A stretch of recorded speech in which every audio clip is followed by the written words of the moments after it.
మహబూబాబాద్ జిల్లా నరసింహాలపేట మండలంలోని జయపురం గ్రామంలోని మందుల ఒప్పలయ్య అనే రైతు వద్ద నుండి అశోక్ అనే రైతు భూమి కొని ఆకతాయి డబ్బులు చెల్లించకుండా వేధింపులకు గురి చేస్తున్నాడంటూ ఫిర్యాదుతోటి నేడు ఎంఆర్పీఎస్ జాతీయ కార్యదర్శి గుగ్గిళ్ల పీరయ్య మాదిగ జిల్లా నేతలతో కలిసి జయపురం గ్రామానికి చేరుకుని బాధిత రైతు పొలం వద్ద పరిశీలించి అనంతరం విలేకరుల సమావేశం ఏర్పాటు చేసి మాట్లాడుతూ దళిత సన్నకారు రైతుపై భూస్వామి ఇలా దౌర్జన్యం చేయటం సబబ్ కాదని, భూమి కొనుగోలు చేసి కాతాయి డబ్బులు ఇవ్వకుండా బెదిరింపులకు దిగటం అన్యాయమని, న్యాయం చేయాల్సిన పోలీసులు భూస్వామికి వత్తాసు పలకటం ఏంటని, వారం రోజుల్లోగా రైతులు ఖతాయి డబ్బులు చెల్లించని పక్షంలో విషయాన్ని ఎంఆర్పీఎస్ జాతీయ అధ్యక్షులు మందకృష్ణ మాదిగ వరకు తీసుకెళ్తామని, బాధితుడి పక్షాన పోరాడి న్యాయం జరగని పక్షంలో ఎంఆర్పీఎస్ ఆధ్వర్యంలో మొత్తం స్థలంలో గుడిసెలు వేసి పేదలకు పంచుతామని, బాధితుడిని ఇబ్బందులకు గురి చేసిన నరసింహపేట ఎస్ఐపై జిల్లా ఎస్పీకి ఫిర్యాదు చేయనున్నట్లుగా ఎంఆర్పీఎస్ జాతీయ కార్యదర్శి గుగ్గిళ్ల పీరయ్య తెలిపారు.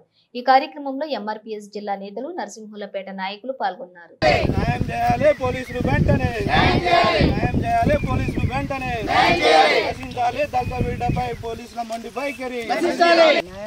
కోరుకుంటూ మన జాతీయ నాయకులకు కాగితాలు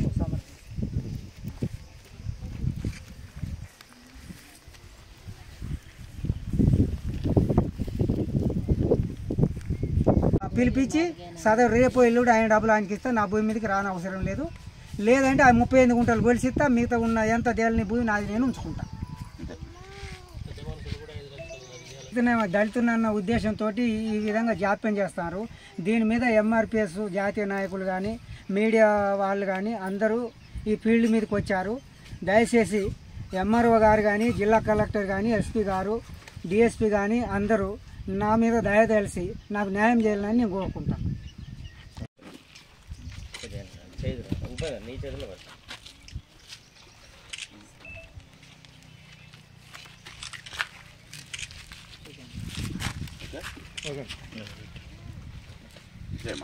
జిల్లా నరసింహులపేట మండలము జయపురం గ్రామంలో మందుల ఉప్పలయ్య సన్నాపు వెంకటయ్యకు 1 ఎకరం 27 గుంటల భూమి ఉన్నది.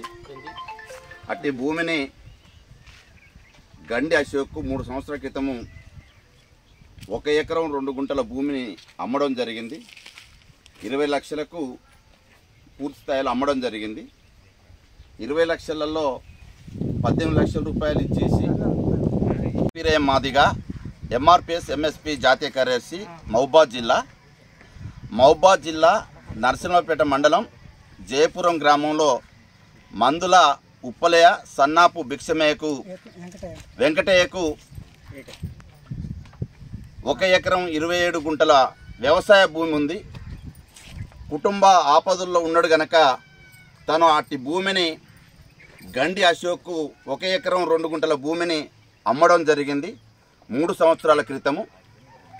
అమ్మిన కానుండి మొదలుకొంటే నేటి వరకు కూడా ఏదో నెంబరు రాంగ్ ఉందనే ఉద్దేశంతో 2 లక్షల రూపాయలను ఆపడం జరిగింది.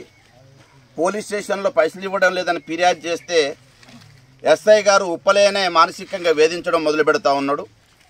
అదేవిధంగా ఎస్ఐ పట్టించుకుంటలేడని చెప్పేసి ఊళ్ళో ఉండబడిన పెద్ద మనుషులందరికీ ఫిర్యాదు చేస్తే గండి అశోక్ను పిలిపించేసి 3 సంవత్సరాల కాంచి 2 లక్షల రూపాయలను ఆపినందున వాటికి వడ్డీ కట్టాలని చెప్పేసి పెద్ద మనుషులంతా తీర్మానం చేసి 5,50,000 రూపాయలు గండి అశోక్ ఉప్పలేకి ఇవ్వాలని తీర్మానం చేసి సంతకాలు పెట్టినాక తీరా పెద్ద మనుషులు తీర్పు చెప్పేసరికి నేను ఇవ్వనని చెప్పి లేచిపోయాడు.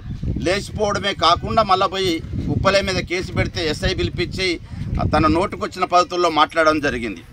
కాబట్టి ఇక్కడ ఎస్ఐ నిర్లక్ష్యం వల్లనే మందులు ఉప్పలేయకు మాదిగతనికి డబ్బులు ఇవ్వడం లేదు గండి అశోక్. కాబట్టి ఖచ్చితంగా ఎస్ఐ ఇంట్రెస్ట్ పెట్టి డబ్బులు ఇప్పియాలి.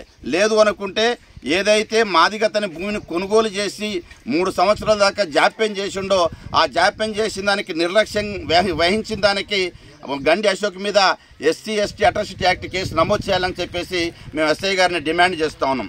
అదేవిధంగా ఇలా ఇన్ని సంవత్సరాలు 3 సంవత్సరాల కాంచి 2 లక్షల రూపాయలు ఆపి అదేవిధంగా ఇంత ఇబ్బందులు పెడితే మేము ఒక మాట కూడా చెప్పదలుచుకున్నాం.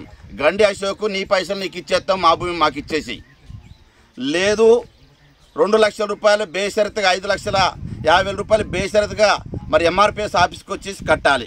లేదనుకుంటే ఖచ్చితంగా నరసింహులపేట మండలం ఉండబడిన మాదిగలందరినీ ఇండ్లు లేని మాదిగలందరినీ పిలుస్తాం. ఖచ్చితంగా 1 ఎకరం 27 గుంటల భూమిలో మరి గుడిసెలేస్తాం. ఆ భూమిని ఎంఆర్పిఎస్ కబ్జా చేస్తుందనే విషయాన్ని గుర్తు చేస్తాం. లేదు అనుకుంటే ఆ కుటుంబానికి కనుక న్యాయంగా జరగకపోతే భవిష్యత్తులో మరి జిల్లా వ్యాప్తంగా నీ మీద ఆందోళన చేసి ఖచ్చితంగా ఆ కుటుంబానికి న్యాయం చేస్తామని చెప్పేసి గుర్తు చేస్తాను. ఈ 2 లక్షల రూపాయలు మరి 5 లక్షలు చేసినాక ఇవ్వకపోవడానికి కూడా కారణం మరి నరసింహులపేట ఎస్ఐ కాబట్టి ఎస్ఐ మీద ఖచ్చితంగా ఎస్పీ గారికి ఫిర్యాదు చేస్తాం, డిఎస్పీ గారికి ఫిర్యాదు చేస్తాం. ఇప్పటికైనా ఎస్ఐ గారు స్పందించి మందులు ఉప్పలేక డబ్బులు ఇప్పియాలని చెప్పేసి మేము ఎస్ఐ గారిని గుర్తు చేస్తూ ఉన్నాం. ఓకే.